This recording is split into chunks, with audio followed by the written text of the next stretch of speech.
Welcome to PBCJ's coverage of the lower house. I am Simone Absalom Gale. The session will start with prayers, followed by a roll call of those in attendance. This is usually followed by questions and answers to questions, statements by ministers, items under public business, and private members' motions. But before we begin, let's try a parliamentary trivia question. True or false? His Excellency, the Most Honorable Sir Patrick Allen, was appointed Governor-General of Jamaica on February 26, 2009.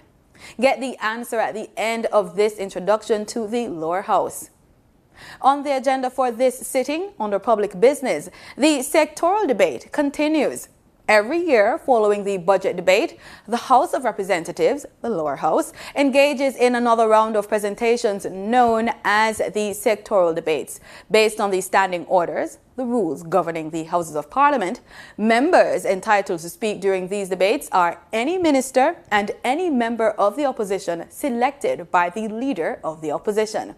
Member of Parliament and Minister of Transport and Mining Audley is scheduled to make his contribution to the sectoral debate. And that's what's on the agenda. It should be noted that elements of the day's agenda can be changed or moved. But before we go, here are a few things you should bear in mind if you plan to attend a session at Gordon House. No visitor shall create any act of disorder within the precincts of the House. No visitor shall be admitted to the House without first obtaining an admission card. Visitors who remain within the precincts of the House during a suspension of the session are asked to keep silent. No photography, videography, or sketching of the proceedings is allowed, unless so authorized by the presiding officer. And there should be no smoking inside the parliamentary building. It's almost time to go to the main event, but before that, let's get the answer to the trivia question. We asked, His Excellency, the Most Honorable Sir Patrick Allen, was appointed Governor-General of Jamaica on February 26, 2009. It's true. For your information, the Governor-General represents the monarch on ceremonial occasions such as the ceremonial opening of Parliament, the presentation of honors, and military parades. The Governor-General is appointed in accordance with Section 27 of the Jamaican Constitution 1962, which states, "There shall be a Governor-General of Jamaica who shall be appointed by Her Majesty and shall hold office during Her Majesty's pleasure, and who shall be Her Majesty's representative in Jamaica." The office of the Governor-General is non-partisan and provides objective and independent guidance to the government of the day. The Governor-General exercises his executive authority either directly or indirectly through officers subordinate to him.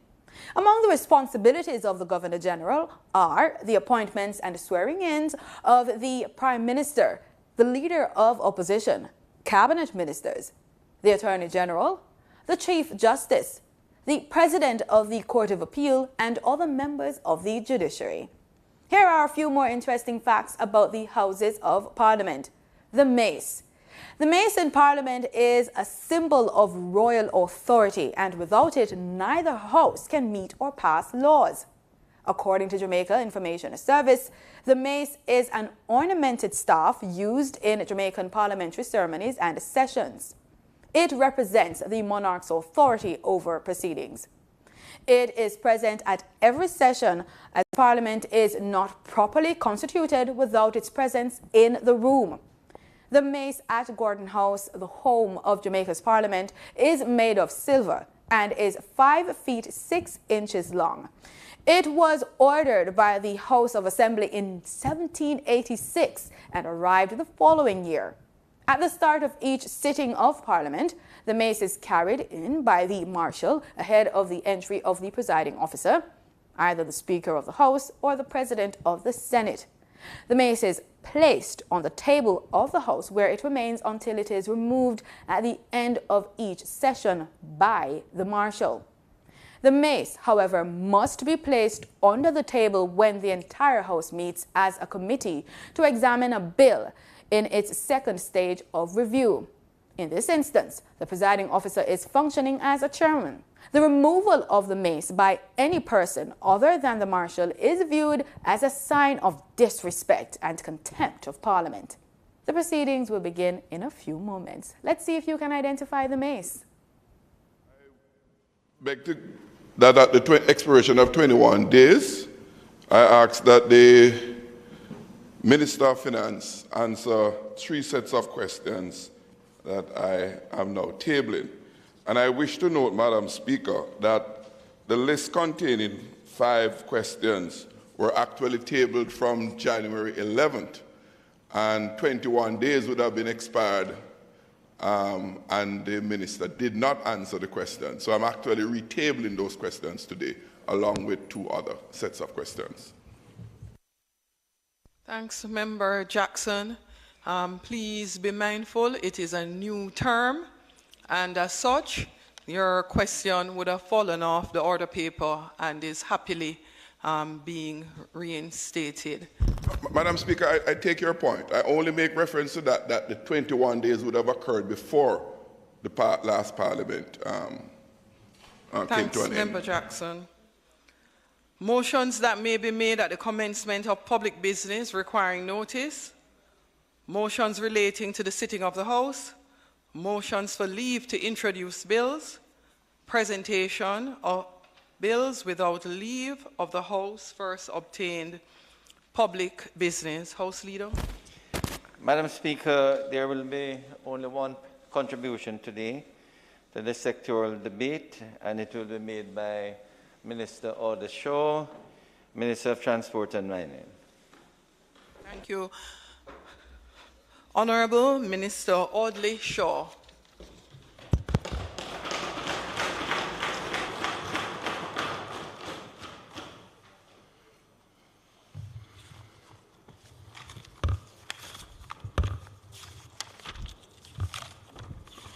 Thank you.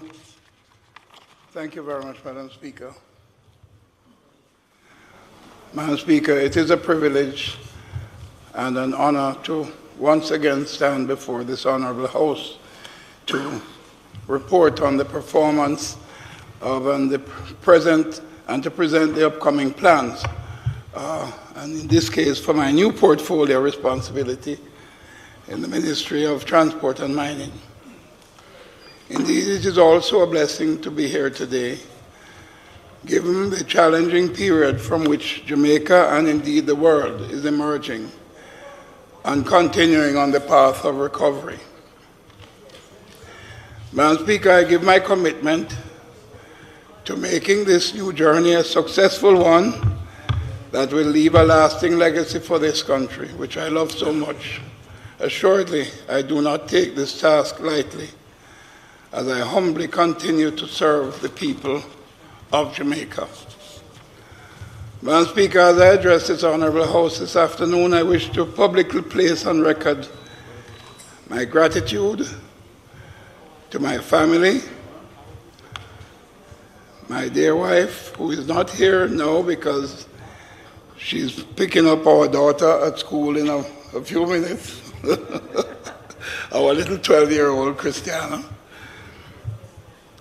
My cabinet and parliamentary colleagues, spurred, of course, under the leadership of the Most Honourable Prime Minister.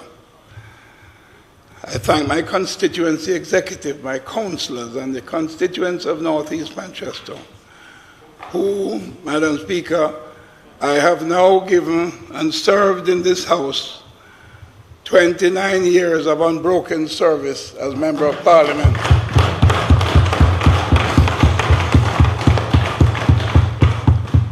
Which, by the way, makes me the longest serving Member of Parliament for the parish of Manchester.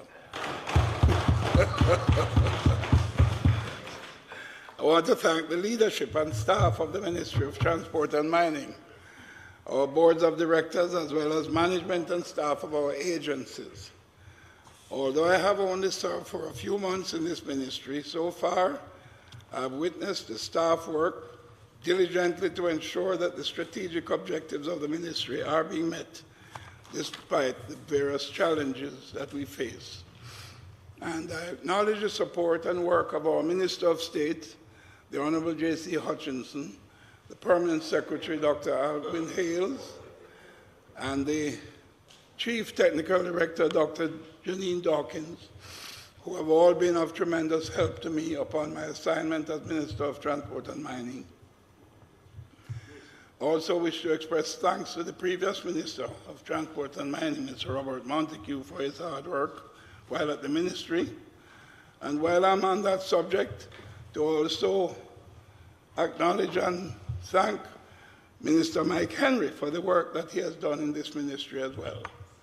Madam Speaker, it would be remiss of me if I did not acknowledge the resilience of our Jamaican people, who have proven again and again that indeed we lickle but we tallow. The past 2 years have brought into full focus the express need to ensure that we have the required policies and programs in place to combat adversities and crises. While we have managed admirably amidst the fallout from the pandemic, it has highlighted some existing shortfalls which need to be and must be addressed. In this presentation, being delivered under the theme, Getting Back on Track, Revitalizing with Purpose, outlines the achievements of the ministry over the past year and the plans going forward. Thank you. As we recover from the effects of the pandemic and put things in place to navigate and address future challenges. Madam Speaker, at the Ministry of Transport and Mining, we have policy oversight for land, air, and maritime transport, with responsibility for ensuring that all modes are connected, reliable, and viable. The agencies under the Transport Ministry have been working alongside stakeholders to transform the sector into one that competes effectively on the world stage. Before the pandemic, Madam Speaker, Jamaica's aviation traffic stood at 6.5 million passengers annually. As the main driver of our aviation traffic, tourism contributed approximately 80% of that total. The emergence of COVID-19 pandemic resulted in the closure of our borders to inbound traffic in March 2020, despite the borders reopening a few weeks later. Jamaica's aviation traffic fell by a stunning 67% in 2020. While recovery continues, the full return of aviation traffic to pre-COVID level is forecast to take place by 2025. However, based on the surge now taking place with tourism traffic, I am pleased to note that recovery could be earlier. The Airports Authority of Jamaica continues to execute its role in directly managing the Ian Fleming International Airport and the domestic aerodromes, Tinsipen, Ken Jones, and Negril. The AAJ also maintains concession administration and oversight of the two major airports, Sangster and Norman Manley International Airports. Airports are by nature, Madam Speaker, very capital-intensive facilities with ongoing expansion and other programs in response to traffic growth, industry and regulatory compliance, innovations for efficiency, and changes in the operational environment, such as those brought on by the COVID-19 pandemic. There's a committed capital expenditure program of over $200 million among the AAJ, MBJ Airports Limited, and PAC Kingston Airports Limited, PACAL, operators of both the Sangster International Airport and the Norman Manley International Airport, respectively, to be implemented over the 22 to 25 period, with US $70 million slated to be spent this financial year.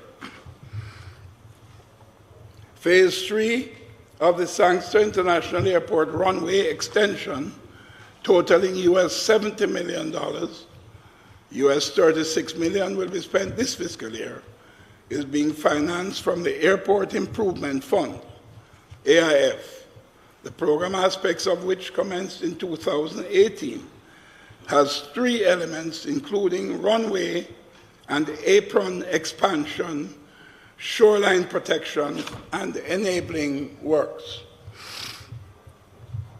Madam Speaker, this runway extension project will increase the declared takeoff run by approximately 400 meters to 3,060 meters and provide runway end safety areas as mandated by the International Civil Aviation Organization.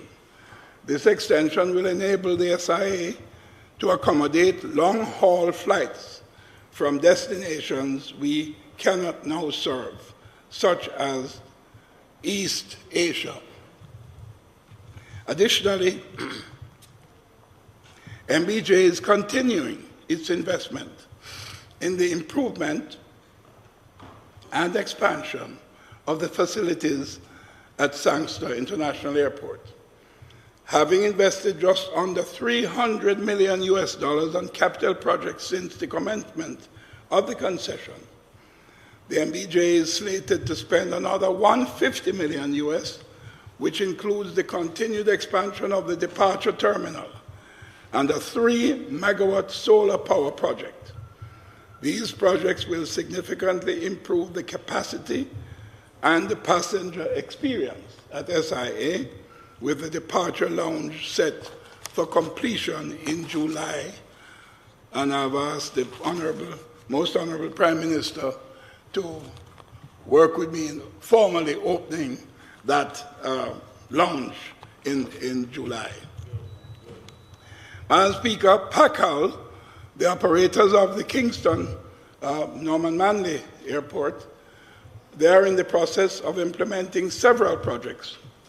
A 5-megawatt solar power project at a cost of US $7.8 million, which will provide 75% of the energy required at the airport. 75% of the energy required at the airport from a solar project. The first 2 megawatts, costing US $2.8 million, is set for completion in May of this year, and the remaining 3 megawatts, costing US $5 million, will be completed by December of this year. To commence in June, runway pavement improvements, rehabilitation works of US $4.5 million. This will commence in June of this year for completion by September 2022. Madam Speaker, the AAJ is also undertaking several projects to improve infrastructure and general aviation in the country, including at the NMIA Port Royal Road Shoreline Protection Project, Jamaica, $555 million, which is expected to be completed by June of next year. The IFIA new fire station, Jamaica, $130 million, with construction slated for 10 months, will end in December of this year. That's at the airport, of course, in Boscobel. The Lionel Densham Airdrome approval was granted to pursue the further development of a Jamaica $100 million project to acquire and upgrade the Lionel Densham Aerodrome.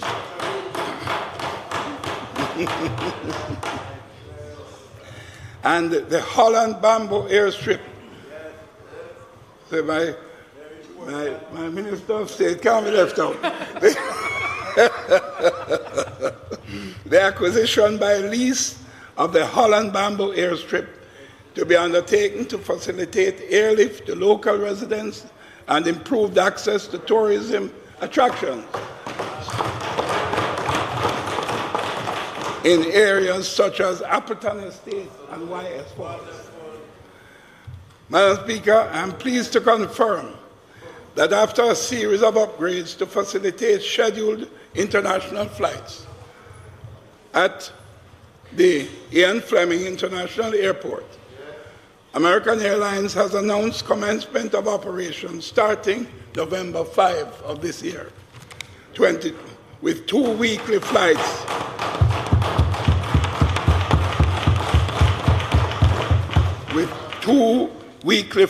from the Miami International Airport. I take this opportunity to publicly acknowledge the work of my predecessor and colleague Member of Parliament, Mr. Robert Montague, who during his time as the Minister worked vigorously to make this a reality. Madam Speaker, negotiations have been taking place with at least 2 other airlines, which could see their services commencing this year as well. Additionally, improvement works continue at the domestic aerodromes, aimed at encouraging growth in domestic aviation services. Welcome, former Minister. Madam Speaker, I'm further pleased to announce that Jamaica will vie for a council seat at the next General Assembly of the International Civil Aviation Organization to be held in September of 2022. Securing an ICAO council seat will help Jamaica to forge and maintain strategic partnerships with industry stakeholders and provides an opportunity for Jamaica to contribute to decision-making at one of the highest levels in the aviation industry. Madam Speaker, safety remains one of the primary obligations of the Jamaica Civil Aviation Authority. Efforts continue to implement infrastructure and systems to ensure safety for all.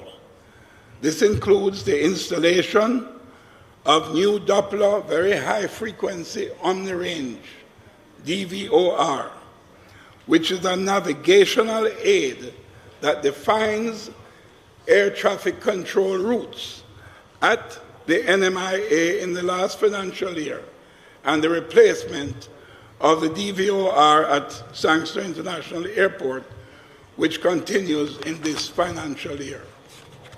Going forward, Madam Speaker, the JCAA has outlined several projects and initiatives, including the implementation of automatic dependent surveillance, broadcast surveillance technology for aircraft location via satellite navigation, low-level wind shear alert system, ground-based system to detect wind shear and weather phenomena, a new MEVA node, a common contingency telecommunications network, and upgrade of voice communication control system used for the provision of air traffic management services at the Tinson Pen Aerodrome. The authority will further work to implement a backup component for the communication network to help facilitate contingency procedures if air traffic services from the Kingston Air Traffic Control Center are suspended. This activity will also bolster efforts to ensure that the authority continues the implementation of more widely accepted protocols in accordance with the Regional Communications, Navigation, and Surveillance Air Traffic Management Plan.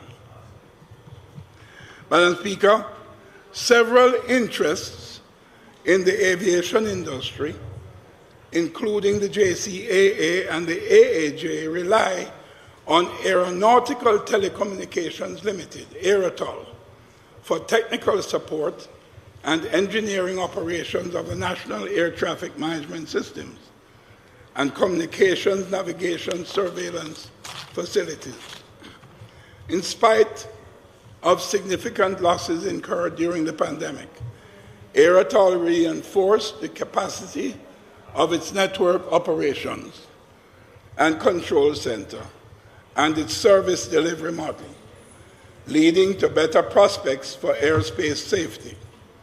The company also rolled out the first phase of its safety management system framework for continued focus on flight safety in all aspects of company operations.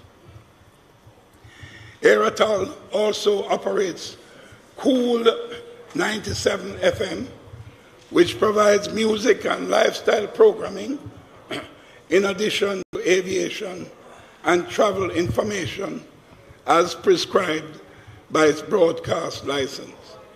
Madam Speaker, there are developments in respect of Cool 97 FM, however, and these will be announced later, Madam Speaker. Madam Speaker, the Maritime Authority of Jamaica experienced a number of achievements last year, including 119 mega yacht registrations, taking the total yachts in Jamaica ship registry to 480 yachts are now registered in Jamaica.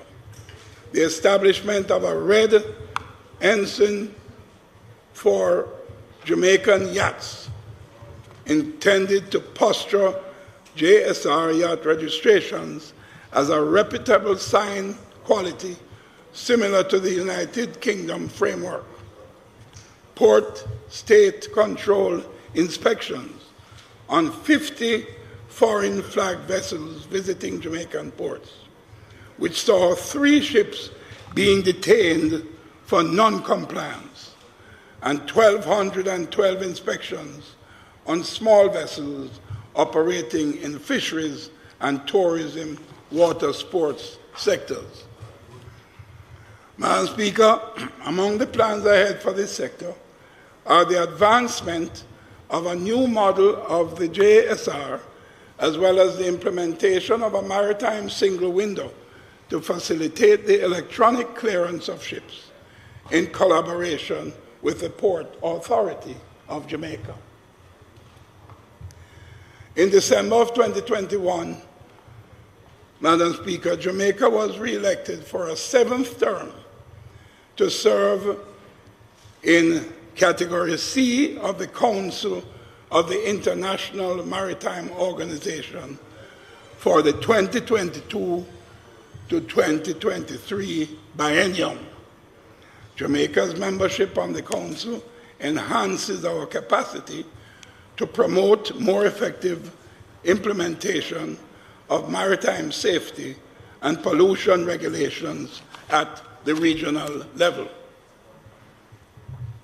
In terms of the Port Security Corps, over the last fiscal year, members of this Port Security Corps Limited continued to contribute to border security through screening services for passengers and luggage at Jamaica's ports of entry and exit. During the period, prohibited items such as marijuana, cocaine, firearms, and ammunition were detected by the PSC. These finds by our officers have positively contributed to Jamaica's relationship with our international partners and have helped to protect our image. My ministry is continuing to examine the operations of the Corps to determine how to best position the entity to maximize its earning potential and service provision. Madam Speaker, notwithstanding the challenges faced by the Jamaica Urban Transit Company, JUTC, the company remains resilient. It is by no means perfect, but it remains one of the safest modes of transporting our people, and it has done some good things during the period. Partnership last year, the JUTC and the Child Protection and Family Services Agency partnered in the thrust to help recover and protect exploited and missing children. Under the initiative, approximately 650 staff members were trained in identifying signs of child abuse, awareness of human trafficking, handling incidents, and making reports. The JUTC has formed a partnership with Crime Stop to address the menacing problem of bus vandalism caused by stone-throwing incidents, which resulted in 70 buses being damaged last year. 70 buses being damaged last year. This partnership will include a campaign with rewards of up to $100,000 being offered for information which leads to the arrest and charge of persons who engage in this dangerous practice. It is no secret that the aging, limited fleet of the JUTC is unable to meet adequately the demands of the commuting public. We are looking to expand and diversify the fleet with new buses and alternative fuel. The procurement of the 50 new buses, 5 electric and 45 diesel, has received full approval, and the award notification has been issued to the supplier. This means all is in place for the delivery of the buses to commence within the financial year. The fleet will also benefit from the addition of a further 20 12-meter Golden Dragon CN compressed natural gas buses under the expansion of the natural gas project, in partnership with the New Fortress Energy Company Limited. This follows on from the pilot project which commenced in September of 2019. That's a total of 70 new buses we expect this year for the JUTC. And this is by no means enough, Madam Speaker. However, it is a start. The intention is to get to at least 400 buses as quickly as possible. And I see my colleague, spokesman on transport, smiling from ear to ear. Right? And you know, I see why he's smiling so much now, you know, Madam Speaker, because I heard him at a recent function saying that he was going to be minister in about 5 years. And then when I got up to speak, I recognized him and said to the chairperson and to the people there that I welcome the fact that he's going to be a minister of religion in 5 years.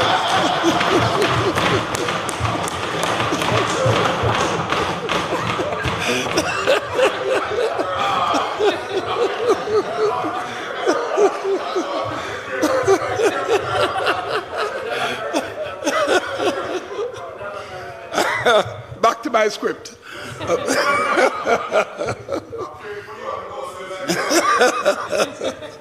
I'm pleased to advise that of the buses being acquired, the Montego Bay Metro will be benefiting to strengthen their fleet as well. This will definitely alleviate the plight of commuters in the western side of the island. In addition to diversifying the fleet with electric and CNG-powered buses, the JUTC will commence testing the use of biodiesel with a view of expanding to the full complement of diesel-operated units in the fleet. Furthermore, the use of a diversified fueled fleet is an integrated approach being pursued by the government to enhance the efficiency of the JUTC. And I must say that I met with a team concerning biodiesel before coming here today, Madam Speaker. The JUTC has sought to procure the services of a consultant to guide the implementation of a new electronic fare collection and fleet management system. Subsequent to expressions of interest received, a request for quotations was issued with a timeline for responses by April 28th of this year. Madam Speaker, I can confirm that Wi-Fi, which was installed in some 350 buses, as per the stated program, currently some devices are faulty, some are being serviced, while others have gone missing. Today, apparently 170 buses maintain active internet connectivity. We will be working in respect of addressing these challenges. Madam Speaker, the Jamaica Ultimate Tire Company Limited has expanded its product offerings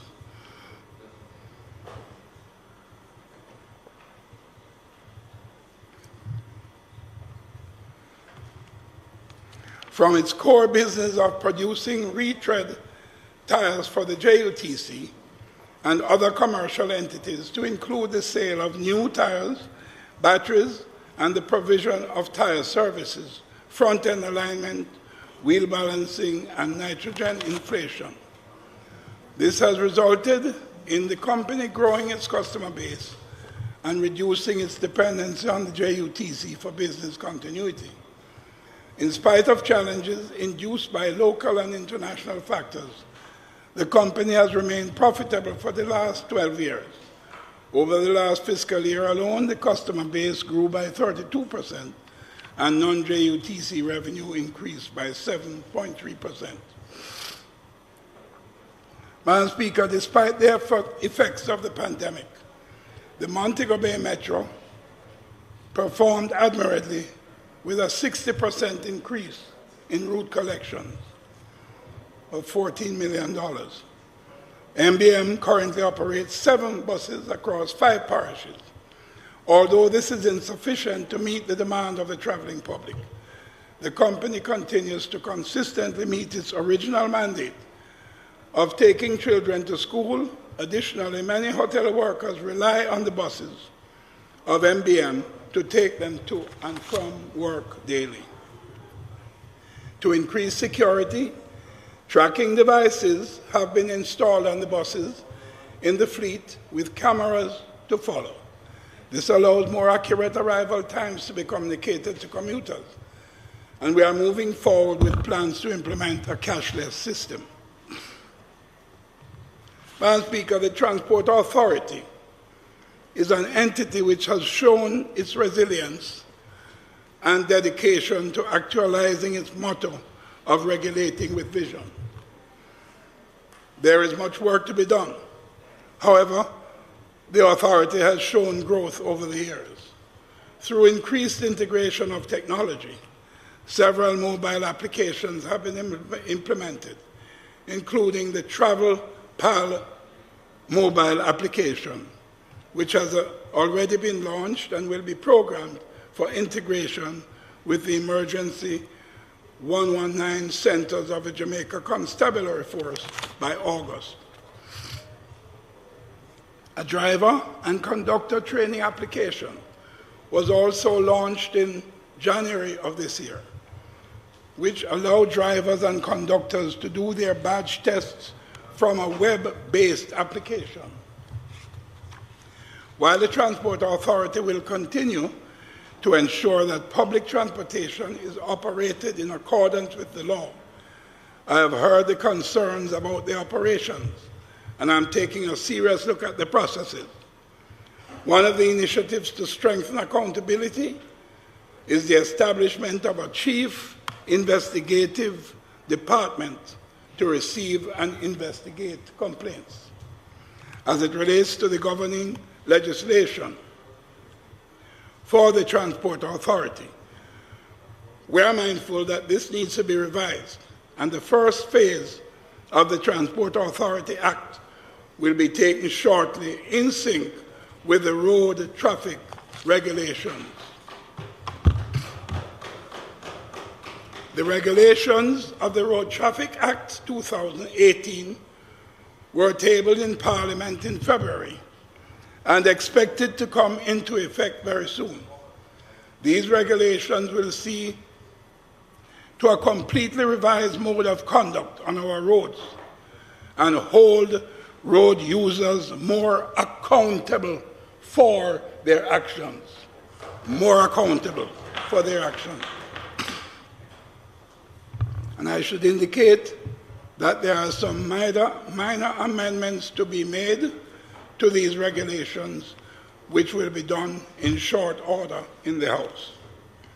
Further, to the passage of the Road Traffic Act, which establishes the Island Traffic Authority as a statutory body, the transformation of the entity continues.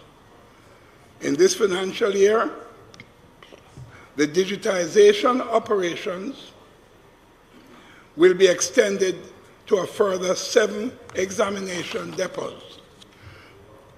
And this will enable access and analysis of our drivers' licensing records, ensuring greater integrity to the system.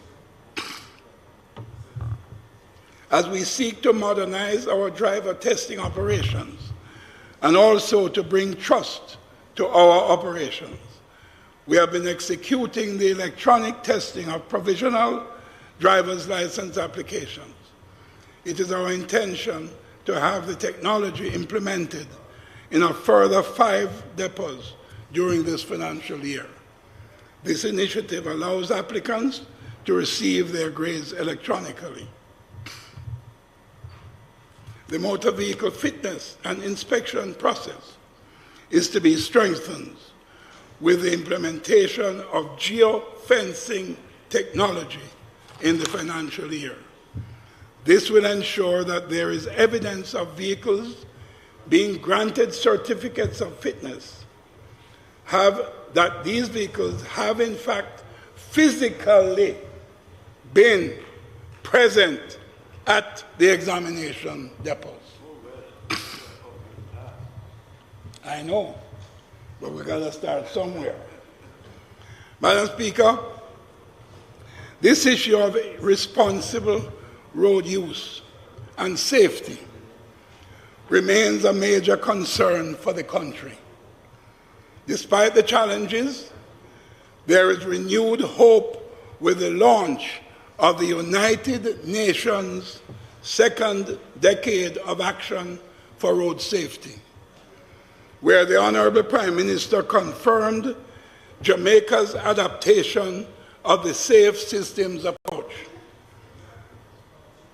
Adoption of the safe systems will have a positive and wide-ranging effect on road safety, policy, and strategic outlook, as it requires shared systemic responsibility for ensuring safe roads, safe road users, safe speeds, safe vehicles, and quality post-crash care.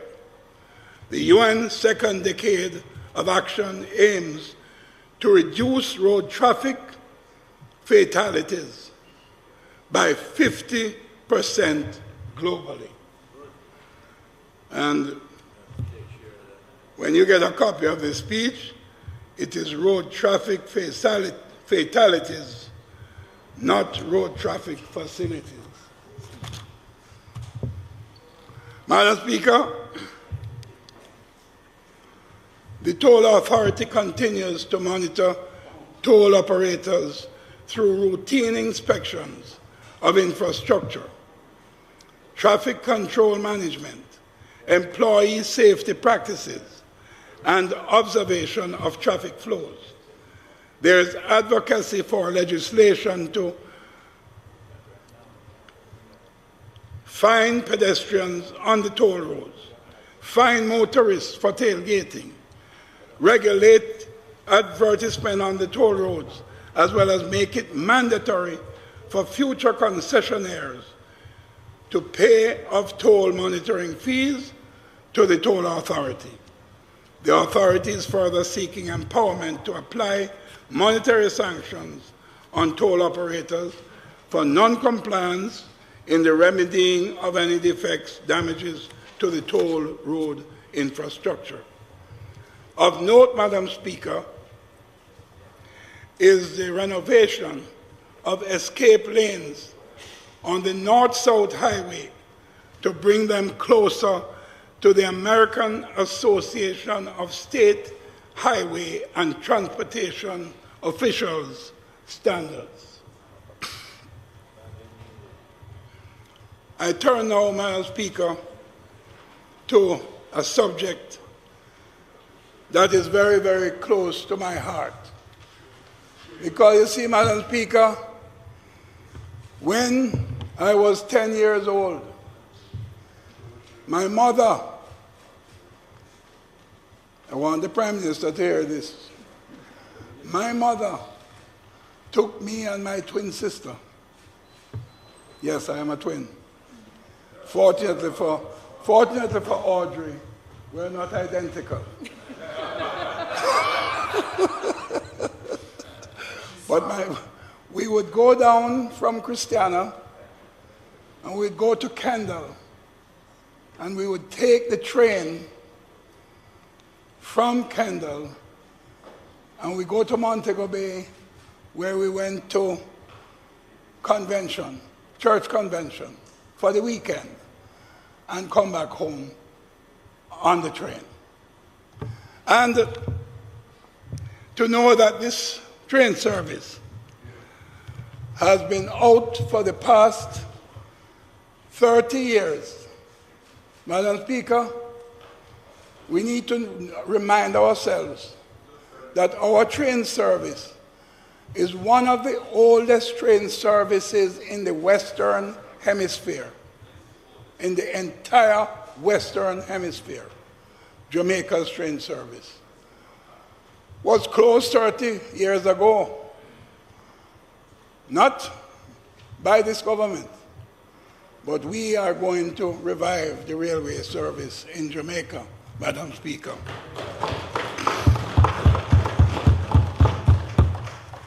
We have to ensure that Jamaica's rail service is put back on track. The pilot student passenger service project was successfully implemented this January to provide safe and cost-effective transportation to students from Old Harbour and Linstead to Spanish Town in an integrated multimodal transport system. 6 schools participated in the program, where the trains carried more than 66% of their capacity, transporting a combined total of almost 17,000 students on 2 round trips per day during the course of the pilot. As we approach the summer months, where schools will be closed, the option of opening up the service to the general commuting public is currently being explored. We are currently in pursuit of the rehabilitation of the rail infrastructure and the operation, Madam Speaker, of a tourist train service from Montego Bay to Appleton Estate by a private investor, which will facilitate the growth and development of the Jamaican economy and enhance the quality of Jamaica's tourism product. And along the way to Appleton, we will have special stops at places like Montpelier and Ipswich, where there will be special Catadupa, yes. There will be special things done at each station that will be part of the attraction for the tourists and for Jamaica.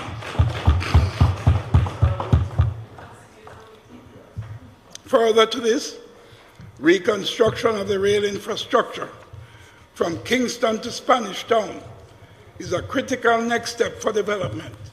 In order for this to be achieved, the Sandy Gully Railway Bridge will have to be rehabilitated.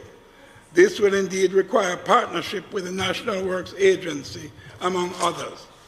And I want to say thanks to our university that has partnered with a train company in England with a plan now to have a revival of train service from downtown Kingston right along the rail tracks in Kingston as part of a plan to create a tourism attraction. And that is going to be financed by them, by the university in conjunction with a company in the United Kingdom. You will hear more details about that, Madam Speaker. Additionally, we are actively pursuing queries about moving freight on the active line in the Windalco corridor, Yuatan to Port Esquivel, as the railway's ability to transport large volumes of goods over long distances, typically unimpeded by traffic congestion, makes it the cheapest form of land transport, which contributes significant economic value in reducing transport costs. Now is the time to capitalize in order to have vibrant economic growth. Movement of people and cargo across the island is essential to achieving this. We are actively looking for investors to possibly partner with the government to revive the railway service island-wide. I have 2 formal proposals on my desk right now, Madam Speaker, one from India and one from China. And as you know, both countries have really brought the train service to new levels of dynamism in their countries. We must not forget, as I said before, that our railway is one of the oldest in the Western Hemisphere. We have a duty and a responsibility to return the train service to Jamaica. We'll reopen the rail service. We didn't close it, but we will reopen it. Mining remains one of the most controversial topics in our country. Minister. House Leader. Madam Speaker, may the Speaker's time for speaking be extended. The question is that the standing orders be suspended to enable the Minister to continue his speech to its conclusion. Excuse me, member. The question is that the standing orders be suspended to enable the Minister to continue his speech to its conclusion, notwithstanding the time limit on speeches. Those in favor? Aye. Those against? The ayes have it. You may continue, Minister Shaw. Thank you. Thank you very much, Madam Speaker and members. And I promise you I will not abuse your approval. There is no doubt, however, despite the controversy around mining, of the value it adds to our economy and livelihoods. There are challenges, but I firmly believe that there is a balance that must be found between lives and livelihood. In the early stages of the pandemic, mining remained buoyant and was one of the country's largest foreign exchange earners. As policymakers and servants of the people, we have a responsibility to ensure that our actions today will leave a positive legacy for tomorrow. Conservative estimates have placed the remaining lifespan of bauxite mining in Jamaica at between 20 and maximum 30 years. With this in mind, we have been facilitating the investigation of alternative sources of mineral exploration and maximization. The Mines and Geology Division of this ministry had some significant achievements in the last financial year. The division became the newest partner in the local cannabis industry after being granted a special interim authorization by the Cannabis Licensing Authority in October of last year to provide laboratory testing services, particularly for the presence of heavy metals in cannabis and related products. This makes MGD the fourth approved cannabis testing facility in Jamaica. The Jamaica Mining Cadastre, JAMINCAD, was officially launched on March 11, 2022. JAMINCAD is a computerized database designed to maintain and provide electronic access to documents related to minerals, such as leases and licenses. It has a map interface of locations and information staked for mineral exploration, mining and quarrying. It will also be used as a tool to determine whether land earmarked for exploration, mining, quarrying falls within restricted areas. JAMINCAD is a critical part of NGD's digital transformation, representing a shift from the current paper-based system. Funding for the project was provided by the European Union under the ACP EU Development Minerals Program, and for which we are grateful. Last year, the MGD collected approximately $112 million in quarry taxes, the most ever collected in a year, breaking the previous record of $99 million collected in 2021. The government is transforming the institutional arrangements for the management of the mining sector through the establishment of a Geoscience Institute that will lead research and pilot the management and development of the country's mineral wealth, excluding oil and gas. The Institute will subsume the functions of the Jamaica Bauxite Institute and the Geological Survey function of the MGD. This public body will facilitate the transformation of the sector into a diversified minerals portfolio with a predominance of value-added commodities. This includes the development of an integrated industrial minerals, metallic minerals, bauxite and alumina, and rare earth minerals sector. Madam Speaker, in 2021, the Ministry began the preparation of a community relations plan, which includes a grievance mechanism for the entire extractive sector. This plan is modeled on international best practices and affords citizens the benefit of a structured approach to handling matters of conflict arising with mining companies that operate in their communities.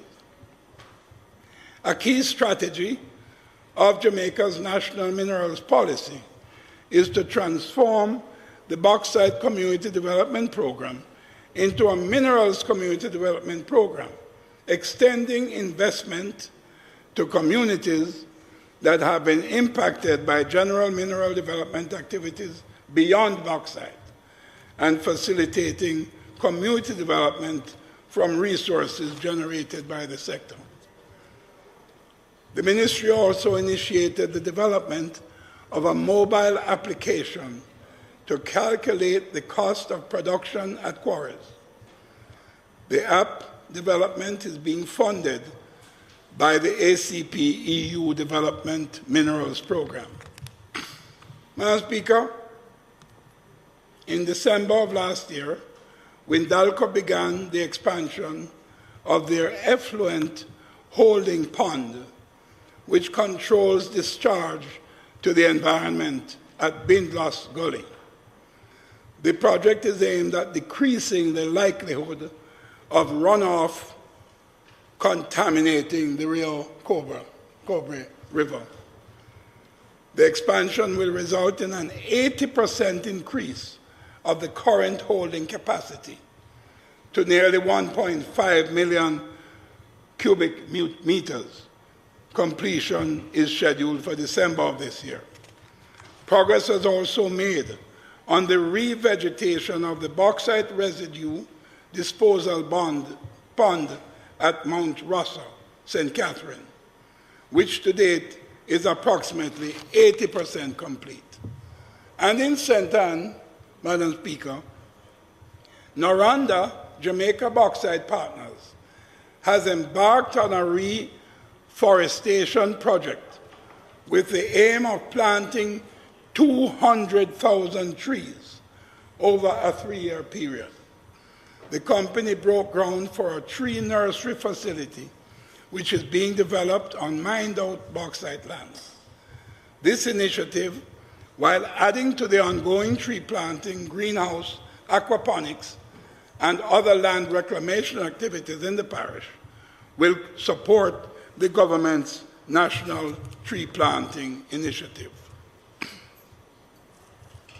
In 2021, Concord Resources acquired the bauxite and alumina operations of New Day Aluminum LLC, which operates the Discovery Bay bauxite mines and alumina refinery at Gramercy in the United States. Concord has since rebranded to Atlantic Alumina Company Limited and is now the operating partner of the Noranda Jamaica Bauxite Partnership at Discovery Bay. In December, the profit-sharing fiscal regime for that bauxite operation came to an end. Both the Ministry of Transport and Mining and the Ministry of Finance and the Public Service are in the process of negotiating a new bauxite production levy-based fiscal regime with the company and reviewing the model so as to modernize the parameters. Madam Speaker, the United Company, Rusal, late last year began making payments towards the US $35 million in bauxite production levy owed for the period April 2018 to September 2021. Between November 2021 and March 22, approximately 45% of the outstanding amount was paid to the Capital Development Fund. In addition, a structured plan for payment of the remaining amount has been developed. In excess, Madam Speaker, of 3,000 certificates of title are scheduled to be delivered to persons resettled by bauxite mining companies. During 2021, the bauxite companies delivered 116 titles to resettled persons, bringing the total number of titles issued since 2012 to 1,333, with another 119 titles being prepared for transfer.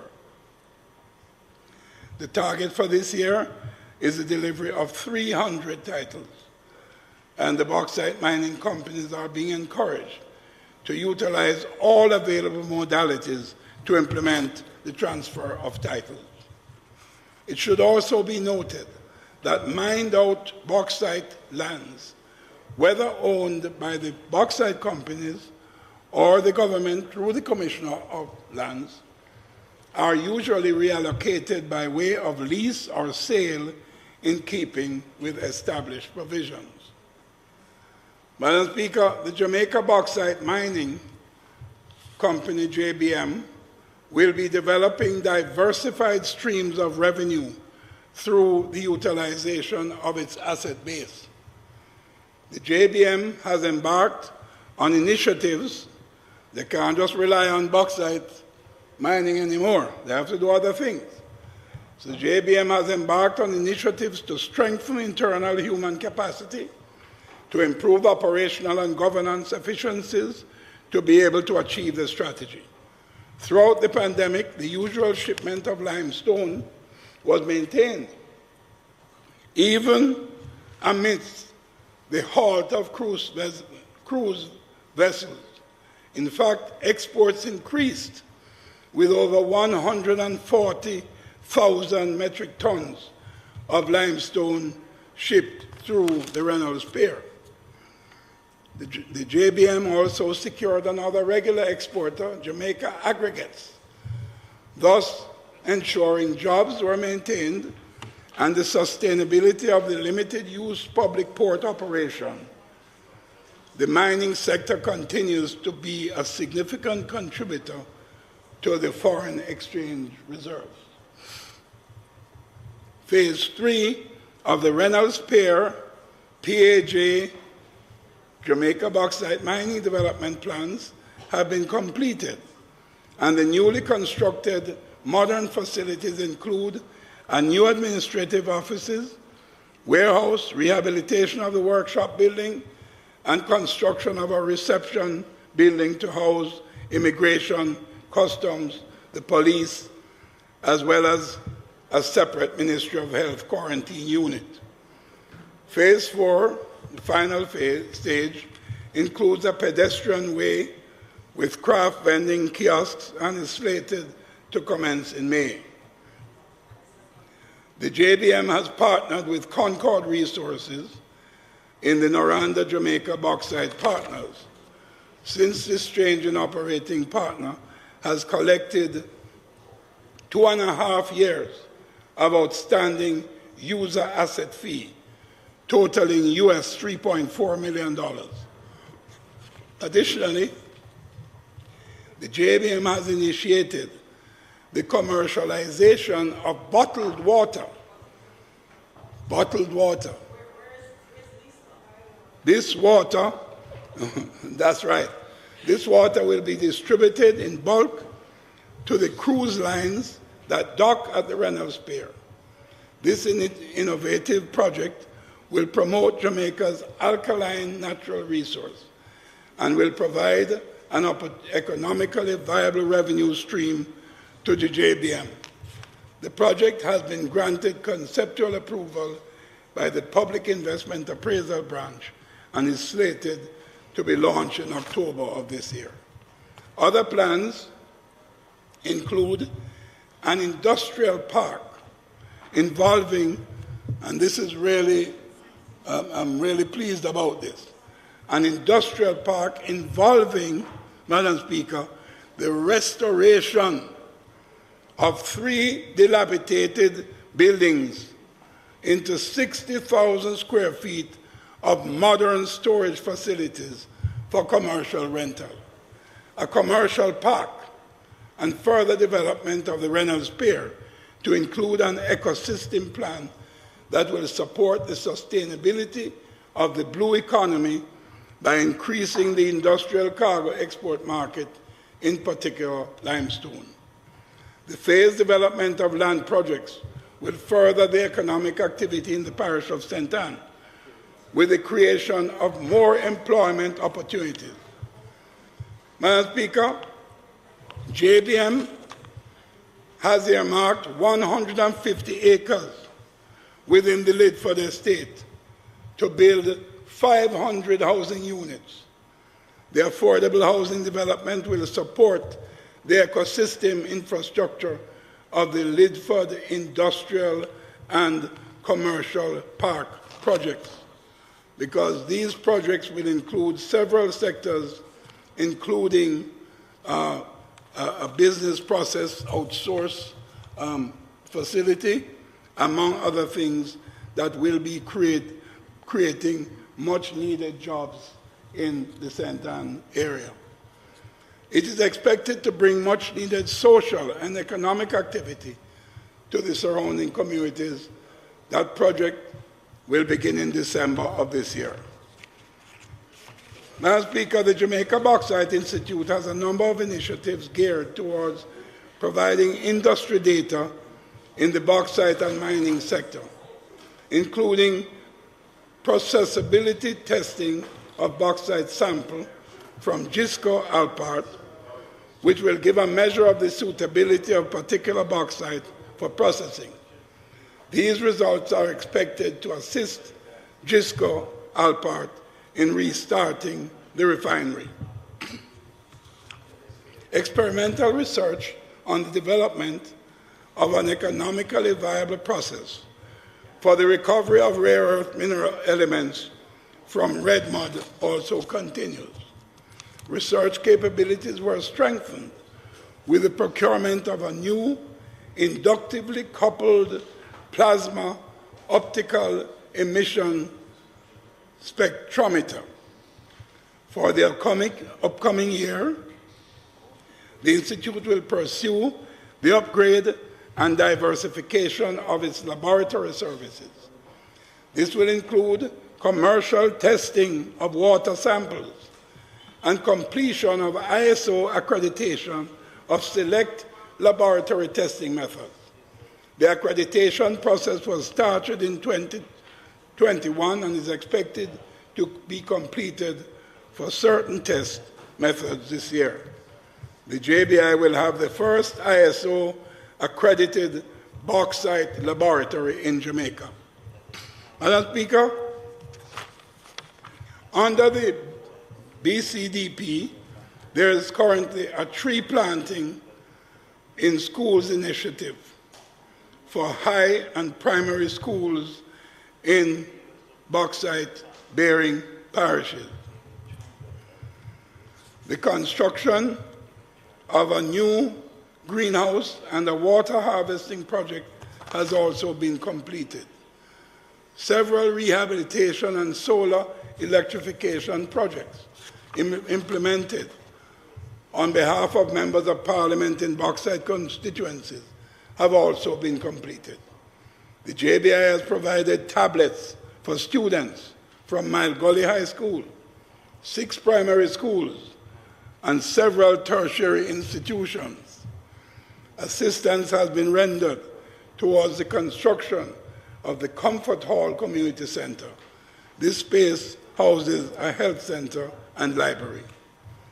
JBI's partnership with the Jamaica Social Investment Fund on the Rural Economic Development Program will also see the BCDP investing over 100 million Jamaican dollars to erect greenhouse water harvesting sites across all 5 bauxite-bearing parishes in the coming months.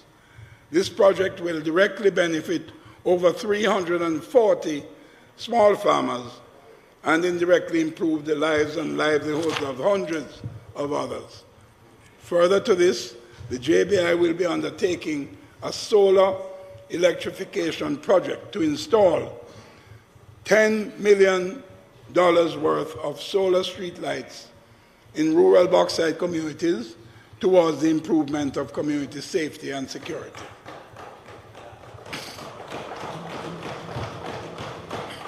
Other projects include the rollout of the castor bean project, where 30 acres of castor bean plants will be cultivated on mined-out bauxite lands to produce castor oil for the local and international market.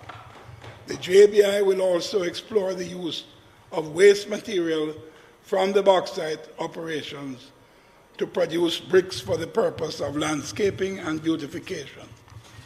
Madam Speaker, as I come to the end of my presentation, when the most honorable Prime Minister entrusted me with the transport and mining portfolio, I assumed duties with a determination that this ministry will make a lasting impact on the lives of Jamaican people. As it is with every other ministry, there are mounting challenges, but we will not be daunted by the enormity of the task. We have an obligation to the people of Jamaica to do what we must in the nation's best interest and remain steadfast in our commitment to do just that. I have an excellent team here at the ministry who have dedicated their lives to creating a better Jamaica. The ministry remains committed to being the driving force behind a sustainable and reliable transportation system, as well as for a responsible and profitable mining industry. Only then can we rest assured that the generations ahead will have something to build on and be proud of. And as I wrap up, I want to make it very clear, Madam Speaker, that there are things other than bauxite for alumina in this country called Jamaica. There are things other than limestone, which is also very good. But we now have evidence and we now have technology being put into specific areas for the specific determination of the existence of gold, copper, and a range of rare earth minerals. This country has a lot to offer, and we're going to find it with God's help. We must get back on track with our revitalization efforts. We must get back on track with our obligations to our mining communities. We must get back on track with the provision of efficient and regulated transport services, including the railway. You can't get back on track and railway not into it. So, we must get back on track and revitalize with purpose. Madam Speaker, my colleagues, I thank you. God bless you.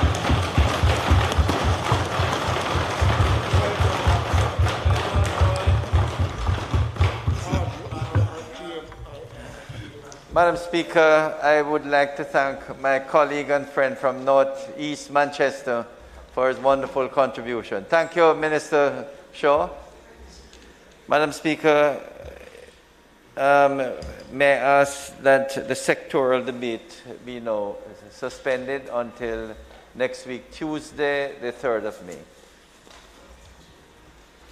Question is that the sectoral debate be suspended until 3rd May, Tuesday 2022 at 2 p.m. Those in favor? Aye. Those against? The ayes have it. Madam Speaker, it is not proposed to do any further business today, so I ask for the suspension of Parliament until next Tuesday, May the 3rd. Question is that Parliament be suspended until next Tuesday, 2 p.m. sharp, May 3rd. Those in favor? Those against? The ayes have it. This Honourable House now stands adjourned.